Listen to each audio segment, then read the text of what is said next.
अच्छा, सेकंड जो है वो आज हम स्टार्ट करेंगे फोर्सेस को भी, क्योंकि मोमेंटम में फोर्स का कॉन्सेप्ट इंक्लूड है।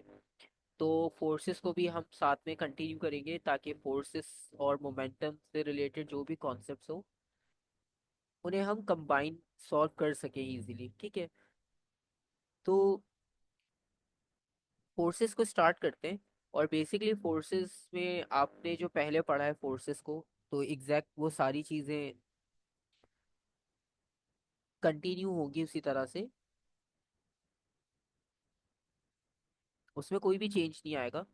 ठीक है, बस कुछ चीज़ों को हम ऐड अप करते जाएंगे।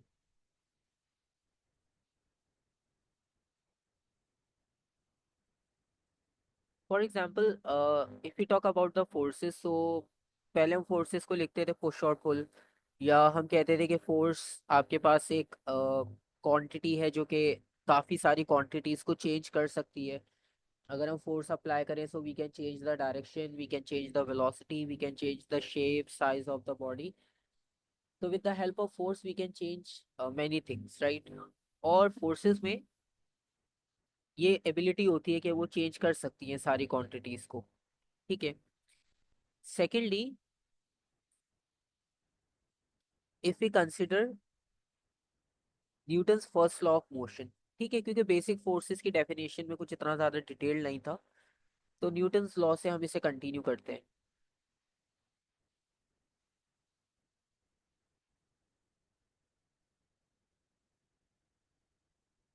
Newton's law.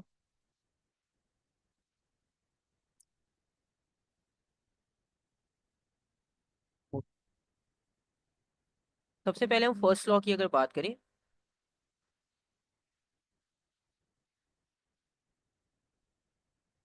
तो न्यूटन्स फर्स्ट लॉ बहुत सिंपल सा है कि अगर बॉडी जो है वो मूव कर रही है तो वो कंटिन्यूअसली यूनिफॉर्म मोशन में मूव करती रहेगी, और अगर बॉडी रेस्ट में है तो वो बॉडी रेस्ट स्टेट में ही रहेगी जब तक कि रिजल्टेंट फोर्स उस पर एक्ट ना करे।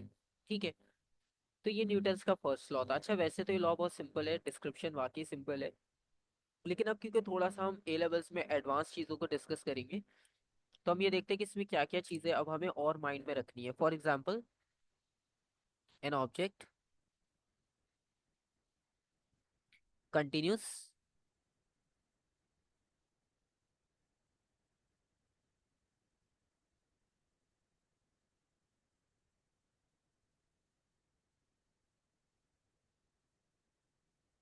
in a state of rest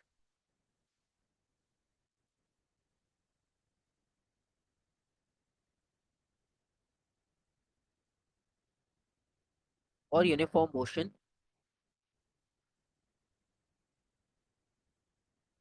unless acted upon by a resultant force।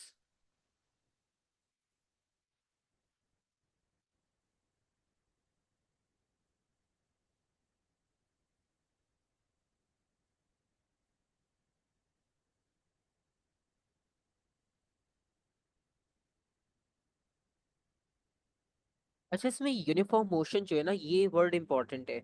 Rest तो इजी है, समझ आता है हमें। ठीक है, इसमें स्पीड ही जीरो होती है, बॉडी मूव ही नहीं करती रेस्ट स्टेट में। लेकिन जो यूनिफॉर्म मोशन है ना, ये कॉन्सेप्ट इंपॉर्टेंट है। रेस्ट मीन्स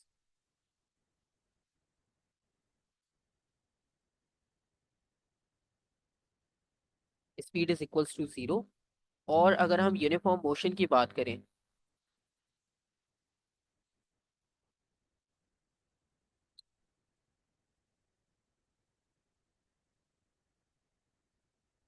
तो यूनिफॉर्म मोशन में आपने ये सारी चीजें याद रखनी है कि बॉडी की स्पीड कांस्टेंट होगी। अब स्पीड स्केलर क्वांटिटी है, तो स्केलर क्वांटिटी कांस्टेंट रहती है। ठीक है, और डायरेक्शन भी एक ही रहनी चाहिए, डायरेक्शन भी चेंज नहीं होनी चाहिए। सो कांस्टेंट स्पीड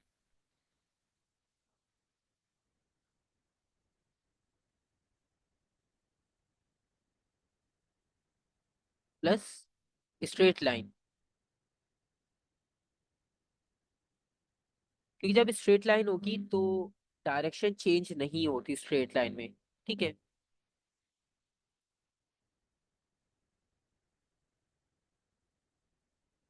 ये आ गया हमारे पास एक और कॉन्सेप्ट कि यूनिफॉर्म मोशन में हम इसको ऐसे याद रख सकते हैं। अच्छा, इसके अलावा अगर आपके पास क्वेश्चंस आएंगे तो क्वेश्चंस में आपने कीवर्ड्स अगर आपको जो मिलेंगे वो कुछ इस तरह से मिलेंगे।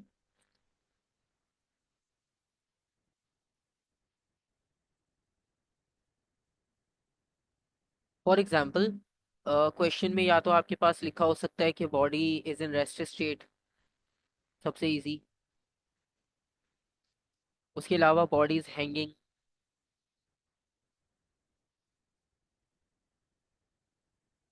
या बॉडी जो है वो टर्मिनल वेलोसिटी या स्पीड से मूव कर रही है।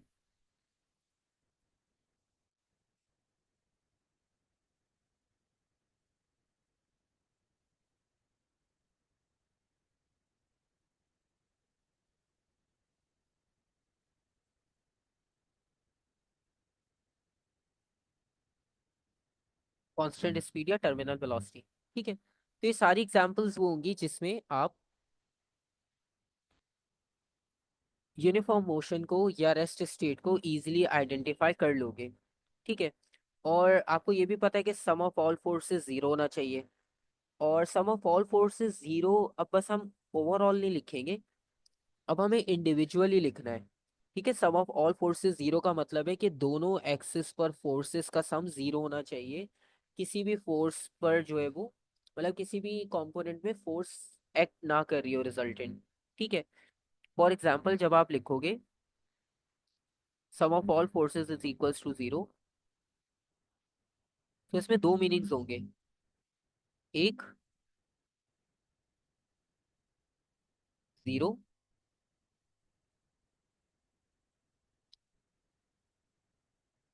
जीरो, तो दोनों कंपोनेंट्स आपने इसमें कंसिडर करने हैं, एक नहीं। एक्स का मतलब ये होगा सारी फॉरवर्ड फोर्सेस जो है वो इक्वल होंगी बैकवर्ड फोर्सेस के।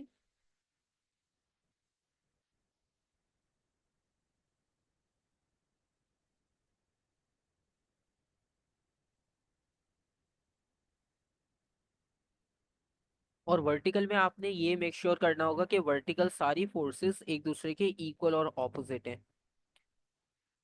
अपवर्ड,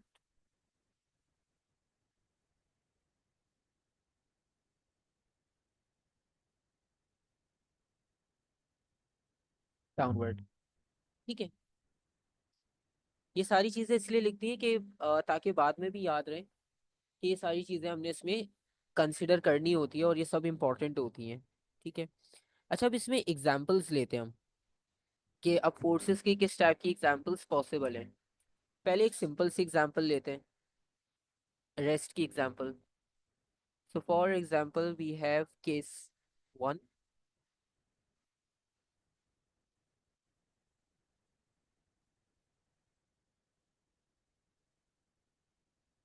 और केस वन में लेट्स सपोज एक रिजिड सरफेस है और उस रिजिड सरफेस के साथ एक स्ट्रिंग कनेक्ट है और उसके साथ एक ऑब्जेक्ट।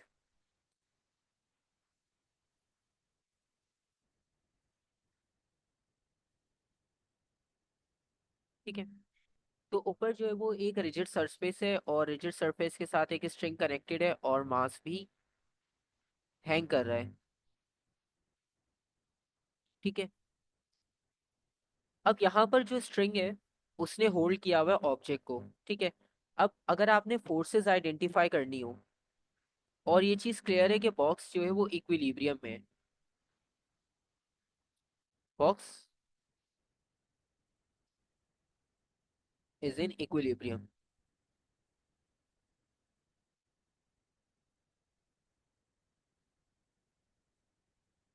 अब बॉक्स इक्विलिब्रियम में है और आपने ये आइडेंटिफाई करना है कि इस एग्जाम्पल में कितनी फोर्सेस होंगी। ठीक है, और उनकी डायरेक्शंस क्या क्या होंगी, तो उन्हें आइडेंटिफाई कर सकते हो कि फोर्सेस किस किस डायरेक्शन में होंगी और कितनी होंगी।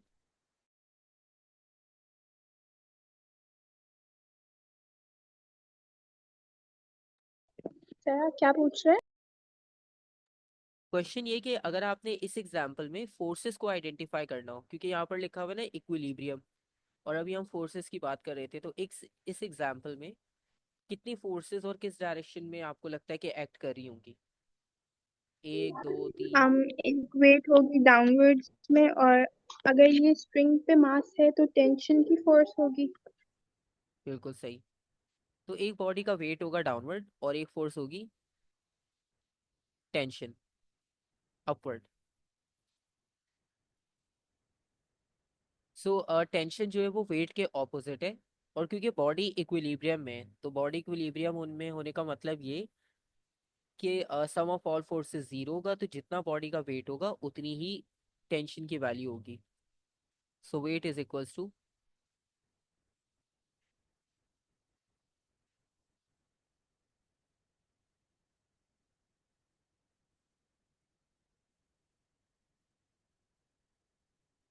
The value of the tension, right. अच्छा, अब इसमें एक और सिचुएशन भी है। अगर फॉर एग्जांपल ये सिनेरियो लिफ्ट में हो, ठीक है, और लिफ्ट अपवर्ड डायरेक्शन में मूव कर रही हो, ठीक है, कांस्टेंट स्पीड से। So similarly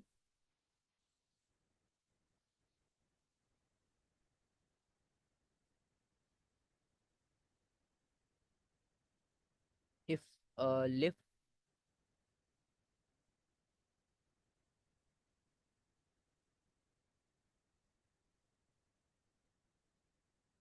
is moving upwards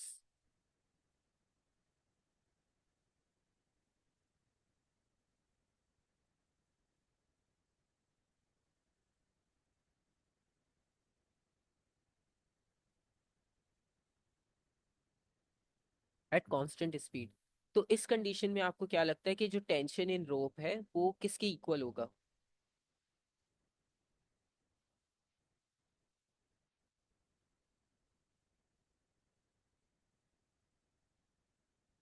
tension will be equals to wait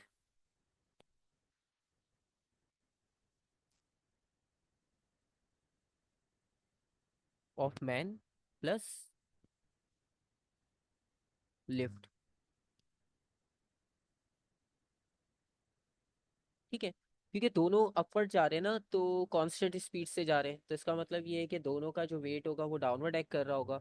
और अब लिफ्ट के अंदर जो है वो जो भी आपने रखा हो लिफ्ट में, उसमें लोग हो ऑब्जेक्ट हो, तो वो सब एक सिस्टम बन जाएगा, ठीक है। और उसकी जो केबल्स होंगी लिफ्ट की, तो उस पे टेंशन अपवर्ड होगी और बाकी सारी फोर्सेस डाउनवर्ड होगी, ठीक है। तो ये सिनेरियो हो गया रेस्ट स्टेट के लिए। अच्छा, रेस्ट स्टेट के लिए कोई इतना ज़्यादा प्रॉब्लम नहीं है, लेकिन फिर भी बेसिक से सारी चीज़ें डिस्कस कर रहे हैं ताकि कोई भी कॉन्सेप्ट मिस ना हो। इसके बाद फिर अगर हम एग्जाम्पल लेते हैं डिफरेंट एक्सिस की, ठीक है, फॉर एग्जाम्पल एक और केस डिस्कस करते हैं,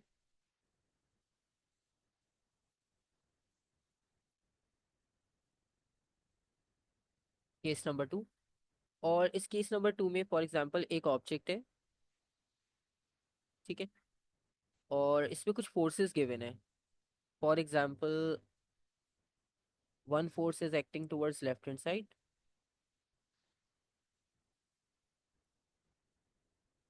second force is acting in this direction,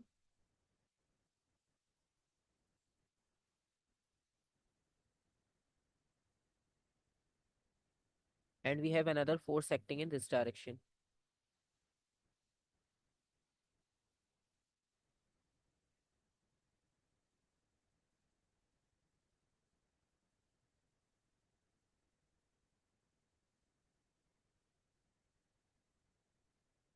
और ये एक रेफरेंस लाइन है, ठीक है, ताकि आप एंगल मेजर कर सको यहाँ से।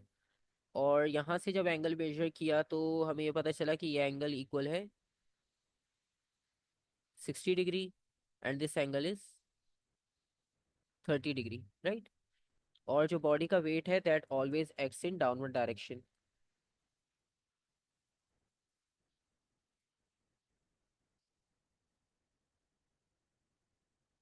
ठीक है। ये इसका 100 न्यूटन वेट जो है वो डाउनवर्ड एक्ट कर रहा है। अब क्वेश्चन ये है कि बॉल इक्विलिब्रियम में है, ठीक है। Let's suppose again we have condition ball is in equilibrium,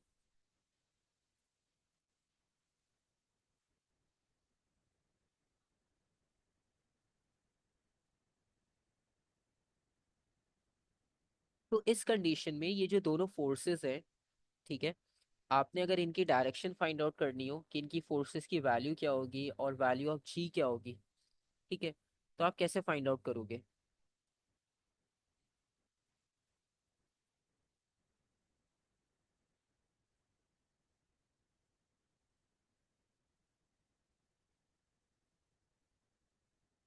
तो कोई बेसिक आइडिया कि किस तरह से आप इसे सॉल्व कर सकते हो?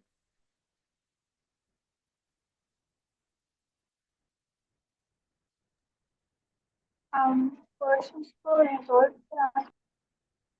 फोर्सेस को रिजॉल्व करेंगे उनके कंपोनेंट्स में, बिल्कुल सही है।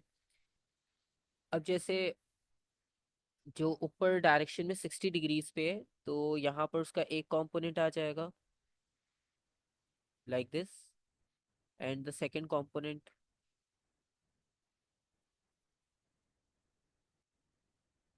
और जो डाउनवर्ड फोर्स है इसका भी कंपोनेंट आ जाएगा।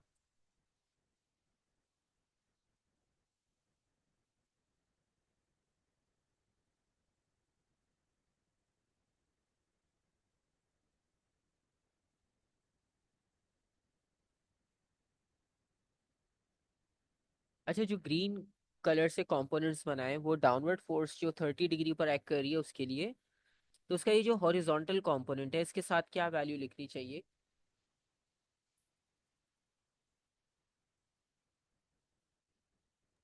इस चाहे रिपीट कर दो। ठीक है, अब ये क्योंकि हॉरिजॉन्टल है, ठीक है, तो it will be equals to F cos 30। ठीक है, आपको याद होगा राइट एंगल ट्राइंगल जो बनाते हैं और उसमें पाइथागोरस थ्योरम से जो आप आइडेंटिफाई करते हो, तो उसमें हॉरिजॉन्टल एक्सिस को आइडेंटिफाई करने के लिए कॉस थीटा यूज होता है और वर्टिकल के लिए साइन थीटा। ठीक है, अगर उसमें कंफ्यूजन हो आप बता रहे हैं तो वो बेसिक भी दोबारा एक्सप्लेन कर दूंगा, ठीक है।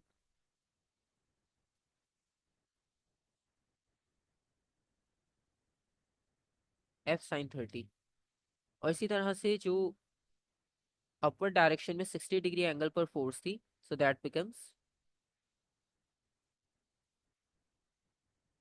F cos 60, F sine 60। ठीक है, तो ये इसकी इक्वल हो जाएगी। और फिर उसके बाद आपने क्या करना है कि एक्स एक्सिस को इंडिविजुअली सॉल्व करोगे, वाई एक्सिस को इंडिविजुअली सॉल्व करोगे। तो फॉर एग्जांपल अगर हम एक्स एक्सिस की बात करें,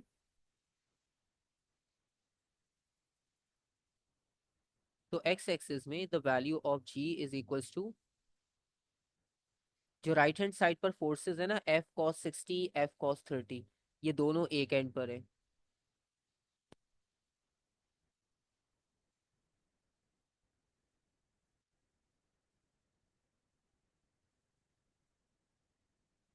और इसी तरह से अगर हम वाई एक्सिस की बात करें, so on Y axis we have only two forces और एक वेट होगा 100 न्यूटन, तो डाउनवर्ड दो हैं, 100 plus F sine 30 is equals to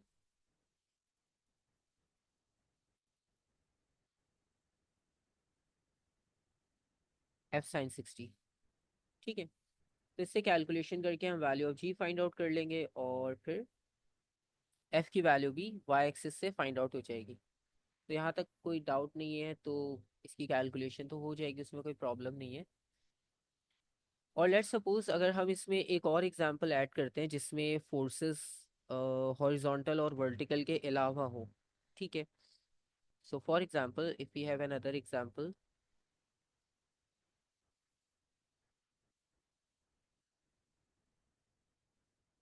case number 3, और केस नंबर 3 में एक इंक्लाइंड प्लेन कंसिडर करते हैं।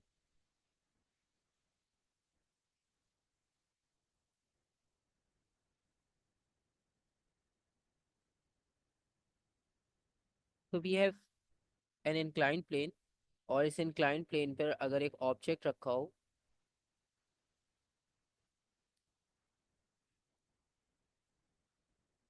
मास m, ठीक है, और अगेन हम इसका वेट सेम कंसिडर कर लेते हैं, 100 Newton for suppose.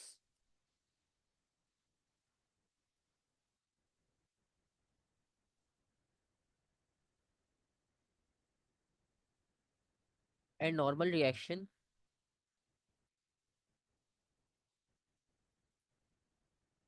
perpendicular to the surface like this,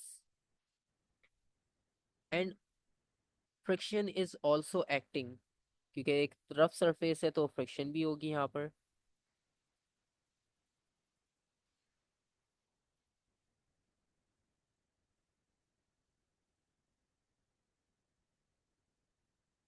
ठीक है। अच्छा, अब इसके अलावा फोर्सेस कौन कौन सी होंगी? फॉर एग्जांपल अगर आपने ये देखना हो कि नॉर्मल रिएक्शन और फ्रिक्शन, इनके अलावा और कौन सी फोर्सेस यहाँ पर एक्ट कर रही होंगी, तो वो किस डायरेक्शन में होगी और उन्हें कैसे आइडेंटिफाई करेंगे?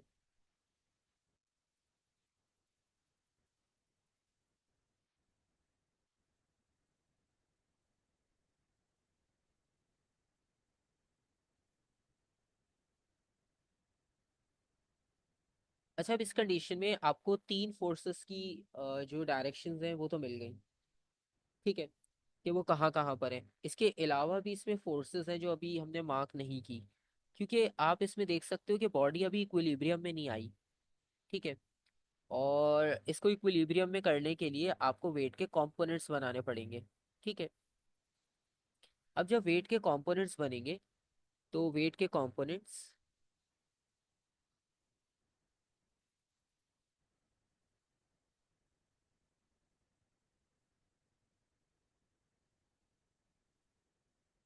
एक कंपोनेंट ये होगा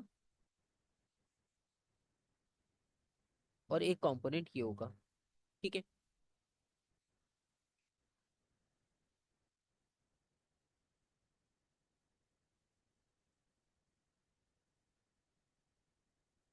ठीक है। तो जो येलो मार्किंग्स हैं वो कंपोनेंट्स को रिप्रेजेंट कर रहे हैं। तो अब इसमें कौन से कंपोनेंट को आप क्या नाम दोगे? फॉर एग्जाम्पल अगर इस कंपोनेंट की बात करें, ये वेट का कंपोनेंट है, तो ये किसके इक्वल होगा?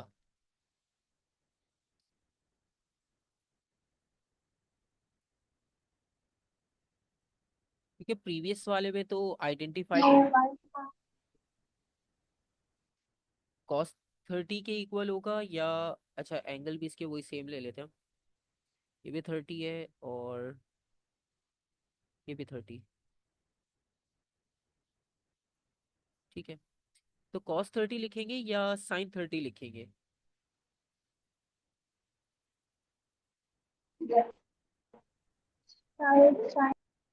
साइन 30। अच्छा, अब यहाँ पर ना ये मिस्टेक होती है कि इसमें हम आइडेंटिफाई गलत करते हैं, क्योंकि नॉर्मली जितनी भी हम एग्जांपल्स अभी डिस्कस करते आए हैं, तो उन सारी एग्जांपल्स में होता ये था कि सब में एंगल्स होते हैं with respect to X axis.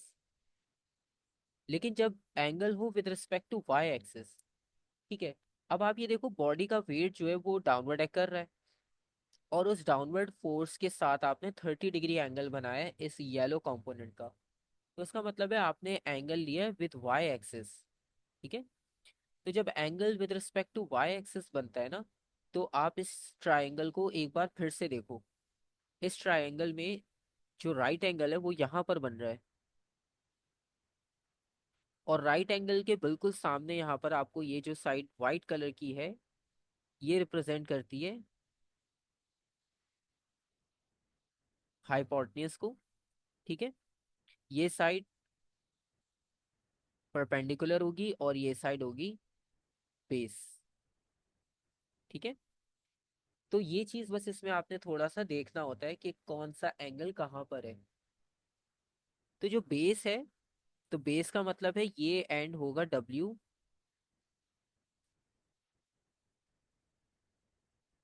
Cos 30। ठीक है। और ये जो परपेंडिकुलर वाला एंगल बन रहा है ये होगा equal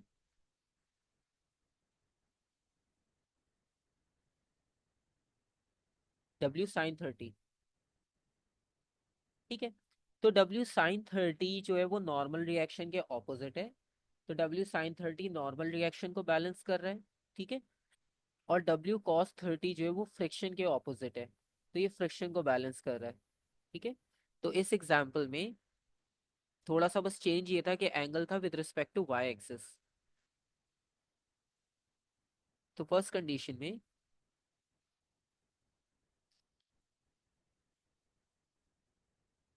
W sine theta is equals to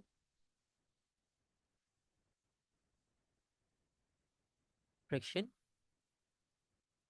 और जो कॉस थीटा है वो नॉर्मल रिएक्शन के ऑपोजिट है।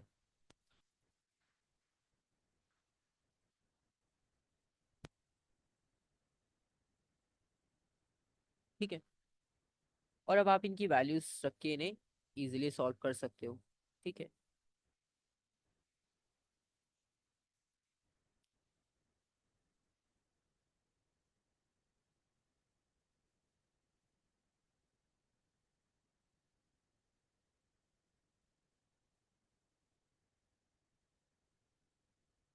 ध्यान से। तो आपके पास दोनों की वैल्यूज आ जाएंगी फाइनल। तो बेसिकली डब्ल्यू कॉस थीटा जो है वो बॉडी की मूवमेंट करवाने में भी यूज किया जा रहा है। ठीक है, जो मोशन के लिए रिस्पॉन्सिबल होगा।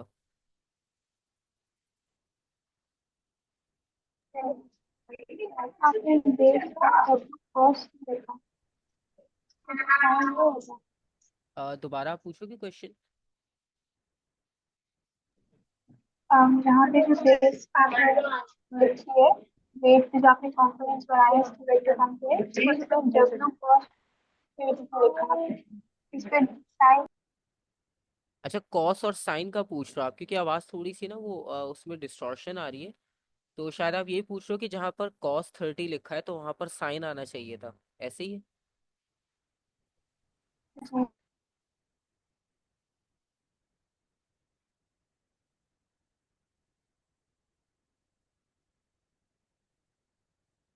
अच्छा, अब आपका ये जो क्वेश्चन है कि जहाँ पर कॉस थीटा लिखा है हमें यहाँ पर साइन होना चाहिए था, और जहाँ पर साइन लिखा है वहाँ पर कॉस होना चाहिए था।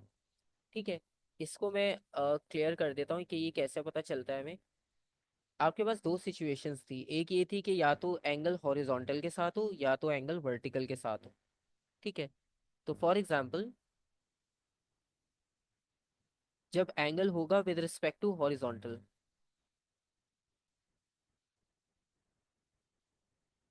एंगल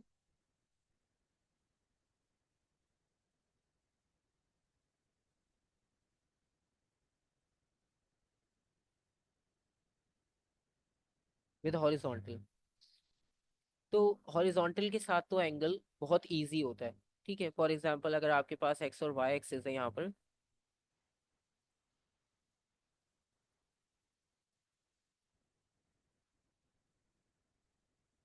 और इस एक्स और वाई एक्सिस पे अगर एक फोर्स है, लेट्स सपोज, जो इस डायरेक्शन में एक्ट कर रही है, तो यहाँ पर जो एंगल होगा वो ये होगा।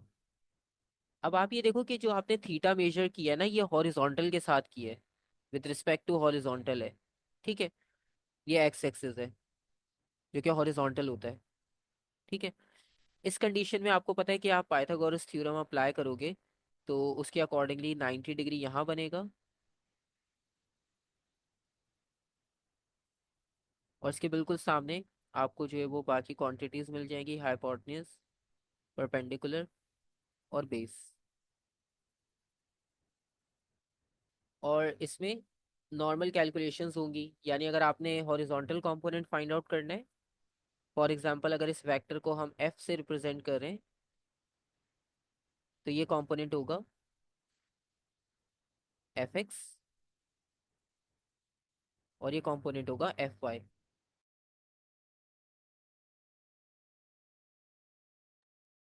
और इसमें नॉर्मल स्लॉट्स बनते हैं, जैसे हमने पहले भी डिस्कस किया, F x, F cos theta, क्योंकि जब आप एफ एक्स को सॉल्व करते हो तो उसमें एफ वाई को इन्वॉल्व नहीं करते। तो एफ एक्स और एफ को इन्वॉल्व करना है, यानी बेस और हाइपोटेन्यूज को, तो वो सिर्फ कॉस थीटा में होता है। Cos is equals to base upon hypotenuse. और जब वाई की बात करेंगे तो उसमें एक्स कंपोनेंट नहीं होना चाहिए, यानी परपेंडिकुलर और बेस। वो साइन थीटा में होता है, परपेंडिकुलर और बेस।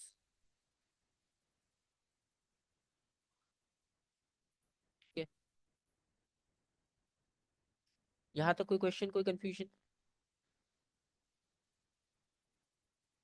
ओके। अच्छा, अब जो दूसरा कॉन्सेप्ट था ना जो हमने इंक्लाइंड प्लेन में कंसिडर किया, वो था angle with respect to Y axis यानी वर्टिकल एक्सिस एंगल। ये जो एमसीक्यूज और क्वेश्चंस में होता है ना, कभी हम साइन थीटा कहीं पर लेते हैं, कहीं कभी चेंज कर रहे होते हैं, तो वो इसी वजह से होता है। हमें समझ नहीं आ रहा होता कि क्यों ले रहे हैं, लेकिन उसमें बेसिक असल में पता नहीं होती हमें कि ये एंगल कहाँ से गिवन था।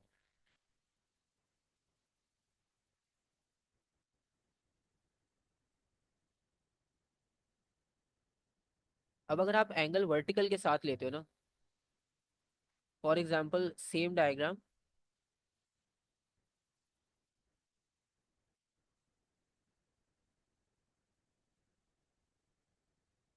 और एक वेक्टर यहाँ पर एक्ट कर रहा होगा।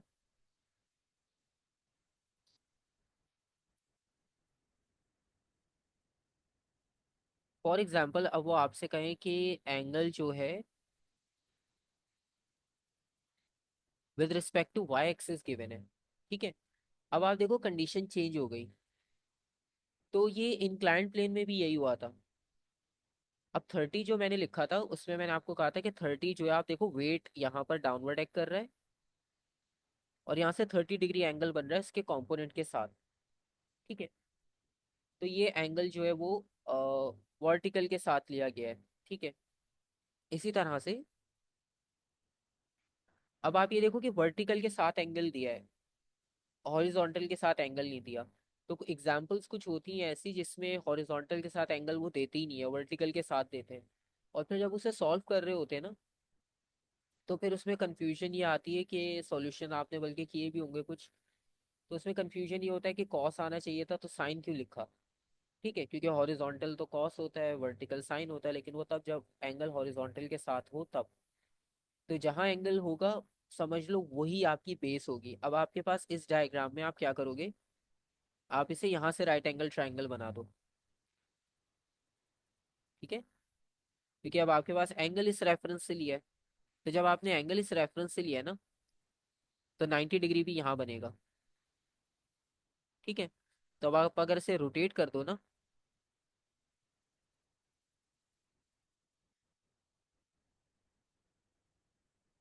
अब आपके पास ये ऐसे राइट एंगल ट्राइंगल है, ठीक है।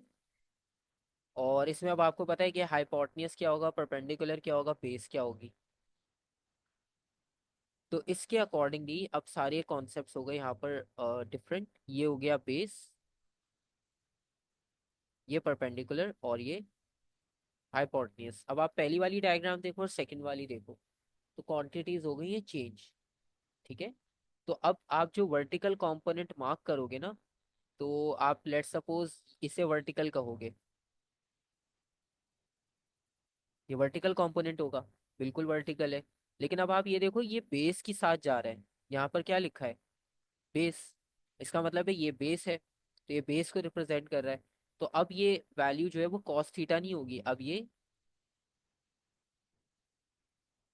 साइन थीटा बन जाएगा, क्योंकि ये बेस के साथ जा रहा है, ठीक है। और जो परपेंडिकुलर था,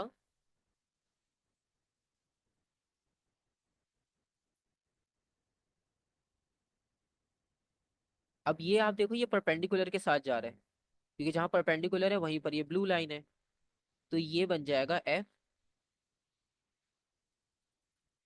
कॉस थीटा, ठीक है।